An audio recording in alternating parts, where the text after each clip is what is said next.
Bonjour les amis, on se retrouve pour notre petite capsule hebdomadaire. Nous allons regarder ensemble les énergies générales sentimentales pour la semaine qui débutera le lundi 16 mars 2026. Comme d'habitude, ne prenez que ce qui résonne, c'est une capsule intemporelle et générale. Donc forcément, ça ne pourra pas s'appliquer à tout le monde, mais il y a suffisamment de vidéos sur les réseaux pour que vous trouviez celles qui vous conviennent. Alors, on va regarder les messages spirituels avec l'oracle de la triade. Pour le général, nous regardons des couplets avec l'oracle des miroirs et le Keeper fin de siècle. Pour le sentimental, avec le tarot Rider-Waite, le petit Lenormand étendu. Et enfin, pour les messages annexes, vous aurez le choix entre trois possibilités avec des messages du souffle intuitif des cartes. Donc, vous avez une Célestine, un quartz fumé, et un cristal, un lotus en cristal. Donc vous ferez votre choix d'ici là. Allez, c'est parti, sans plus tarder. Un petit message de la triade. On vous dit évidemment qu'il y a des adversaires, donc il y a de l'inimitié envers vous cette semaine, peut-être même des énergies négatives ou de magie. C'est quelque chose qui peut être fait à distance, ou l'autre possibilité, c'est que vous êtes votre pire propre ennemi, dans la mesure où peut-être que vous réitérez des schémas. On vous dit néanmoins que face à l'adversité, vous êtes protégé par vos guides et que cette information vous vient probablement en rêve. Il y a probablement un schéma karmique à nettoyer avec l'adversaire. C'est une carte très forte dans ce jeu. C'est pas anodin quand on sort une carte comme ça dans les énergies spirituelles. Il y a vraiment quelque chose qu'il faut lâcher. Hein. Donc, vous voyez, si vous n'avez pas besoin d'un nettoyage énergétique, parce que c'est quand même la carte qui relève de la magie noire, qui relève des maladies graves, qui relève de la rivalité, que ce soit en amitié, en amour, dans la profession. Donc n'ignorez pas quand même cet avertissement. Tout le monde ne vous veut pas du bien, malheureusement. Donc ceci étant dit, on va regarder les d'autres decks. L'oracle des miroirs vous parle quand même du miroir magique, donc vous êtes protégé malgré tout. Votre tranquillité est protégée et vous savez que c'est un cadeau. Et vous savez aussi que parfois, les retards sont une forme de protection. Quand quelque chose ne vous arrive pas aussi rapidement que vous souhaiteriez, c'est peut-être qu'il y a une raison derrière. En ce qui concerne le Keeper fin de siècle, on vous parle d'un voyage que vous allez faire et on vous parle aussi d'une personne fausse.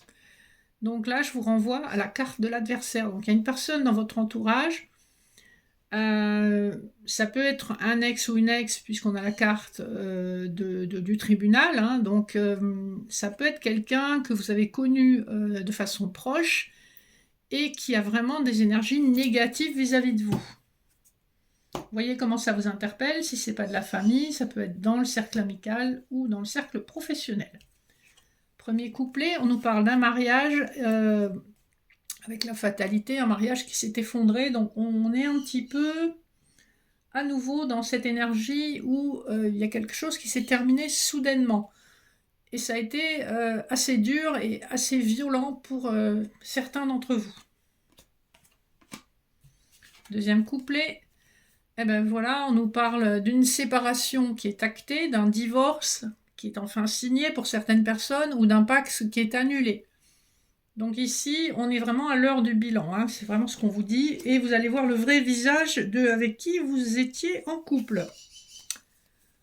On nous parle néanmoins d'une chance et que peut-être cette chance va se traduire par un revenu inattendu.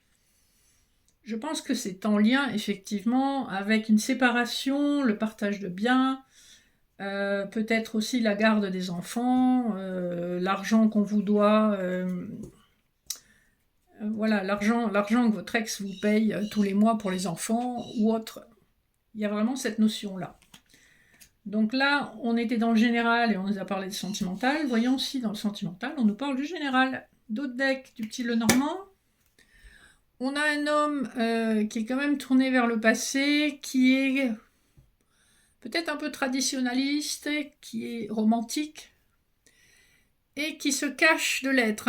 C'est quelqu'un qui a peut-être traversé des situations difficiles, à la fois sur le plan financier et sur le plan sentimental, avec des relations où tout n'était pas clair, où on avait peut-être une situation de triangulaire, on avait peut-être en face aussi une personne vénale, puisqu'on a les poissons. C'est quelqu'un qui a dû porter sa croix.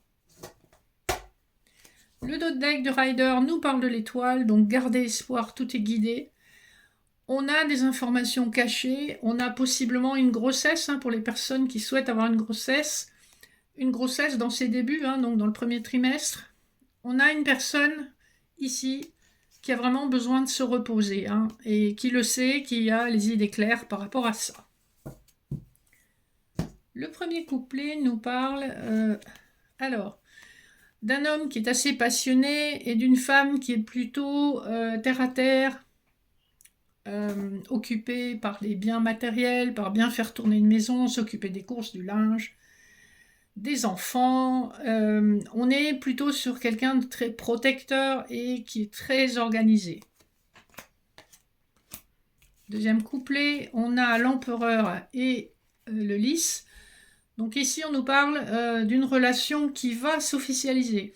On avait tout à l'heure dans l'autre tirage une relation qui se terminait. Ici, on a une relation qui s'officialise, qui s'inscrit et s'installe dans la durée, avec un empereur qui est quand même quelqu'un de très carré, qui peut avoir un petit côté psychorigide et un petit peu autoritaire. Néanmoins, c'est quelqu'un de sérieux et c'est quelqu'un qui veut de la construction. Vous voyez comment ça vous parle. Et le dernier couplet, alors je cache le sein puisque on n'a pas le droit de montrer de la nudité alors qu'on voit des trucs bien pires à la télé, mais bon, bref. Pour pas être censuré. Le roi de coupe et la consultante, donc il y a bien cette notion d'une histoire où on donne ses sentiments, on donne son cœur, on s'ouvre à une nouvelle personne, et les deux personnages sont tournés vers la droite. Donc on a vraiment des projets d'avenir ensemble. On a deux forts caractères qui se sont trouvés ici. Voilà pour les énergies sentimentales de la semaine. Donc vous voyez comment ça vous impacte. En ce moment, on a pas mal de changements planétaires, donc je pense que ça remue pas mal à tous les niveaux. Quelle que soit votre situation, je pense que vous le ressentez. Et on va terminer avec des petits messages annexes. Donc choisissez entre la sélénite, le quartz fumé et le lotus en cristal. La première carte sera pour la sélénite. On vous parle d'un renouveau au printemps. On y est presque, puisqu'on est au moment où je tourne, nous sommes le 12 mars. Voilà, si je vais y arriver. Donc on est sur une énergie de printemps, de renouveau, d'honorer ses envies avec la jonquille, le chakra sacré. Donc vous avez des envies, vous avez envie de faire des choses dans la nature, vous avez envie de changer certaines choses dans votre vie. On vous dit de vous écouter. Le numéro 2, alors, nous avons la pomme. Donc il est question de récolter ce que vous avez semé. Il est question de récolter le fruit de vos efforts passés, que ce soit sur le plan professionnel ou personnel. Tout arrive à maturité. Il y a une notion de timing divin. Ça ne sert à rien de vouloir ramasser, de vouloir cueillir des pommes qui sont encore sur l'arbre et qui sont encore vertes.